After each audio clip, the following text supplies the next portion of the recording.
Assalamualaikum sahabat bengkel. Kita ketemu lagi. Ini kebetulan dapat kasus motor Beat. Ownernya bilang akinya baru, tapi kadang dia suka mati sendiri. Nggak bisa starter nih orangnya nih. Kita tes betul apa enggak. Ternyata iya. Kita cek, buka akinya betul baru, malahan ampernya lebih besar, tapi masih tetap aja nggak nyala. Kita cari penyebabnya ini, kok bisa jadi nggak bisa starter, di mana masalahnya. Yuk kita bareng-bareng kita cari masalahnya di mana. Saya cek, di bagian sikring ada yang meleleh. Sikring utama, sikring ukuran 30. Lalu kita cek, kita bongkar,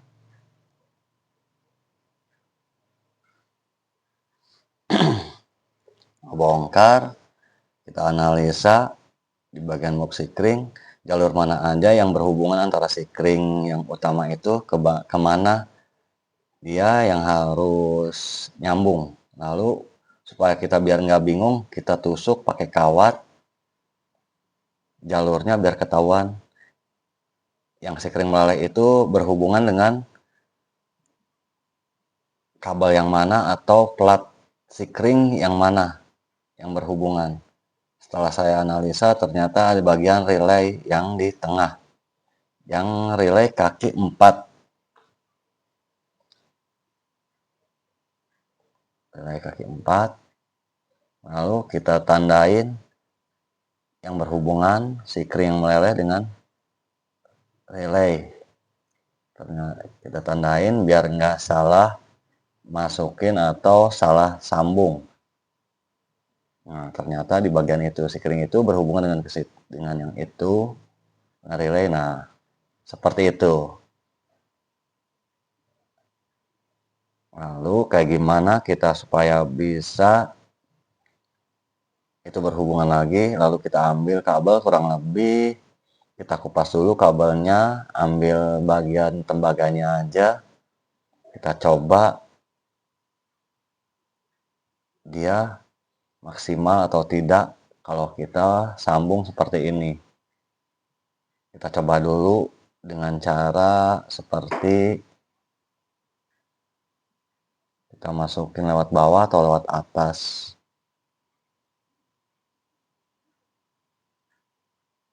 Saya pikir lebih analisa lagi.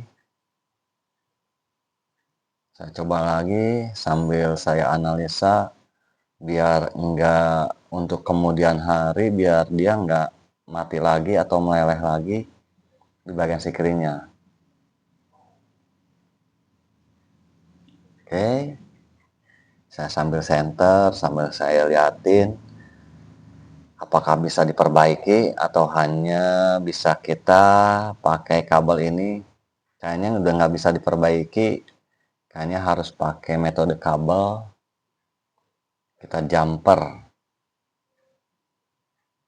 Kalau saya masukin kayak gini, dia lebih maksimal atau tidak, biar bisa di bagian bawahnya kita sambung. Tapi saya lihat kayaknya nggak mungkin. Kalau sambung dari bawah itu ada kemungkinan suatu saat kendor atau bahkan lepas. Jadi saya tarik kembali.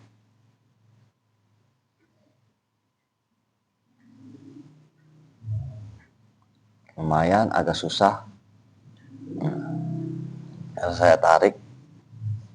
Akhirnya saya coba pikir lagi, lebih baik saya ikat saja di bagian sikring utama, sikring ukuran 25 atau bisa pakai 30. Ini sikring utama ya. Nah, kayak gitu, ikat. Lalu saya pasang di bagian yang meleleh. Yang diikat di bagian yang meleleh, saya pasang. Sebelum saya putus kabelnya, saya pasang dulu biar mudah pengukuran jarak antara penyambungan dengan relay. Lalu saya kurang lebih saya ukur itu sekitar 2 cm atau 3 sentian. Saya putuskan untuk potong.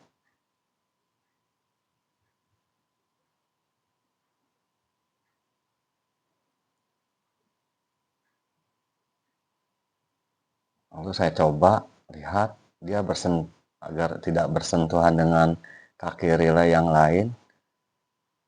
Posisinya jangan lupa ya yang ditandain tadi, posisinya relay kaki 4 yang di bagian tengah. Saya masukin, karena ini masih bagus, soketnya nggak meleleh, jadi saya pikir lebih baik saya sambung saja biar dijepit, nanti kena relay, nanti kejepit. Saya rapihin biar kabelnya nggak terlalu kena kesentuhan kaki relay yang lain. Saya geser sedikit, saya rapihin, saya lihat lagi. Nah, jadi seperti kayak gini tuh. Nah, itu kan. Nah, barulah relay kaki 4-nya kita pasang.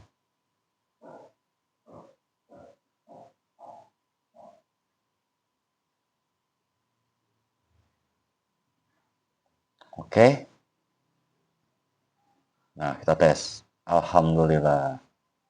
Akhirnya normal. Ternyata di bagian itu ya.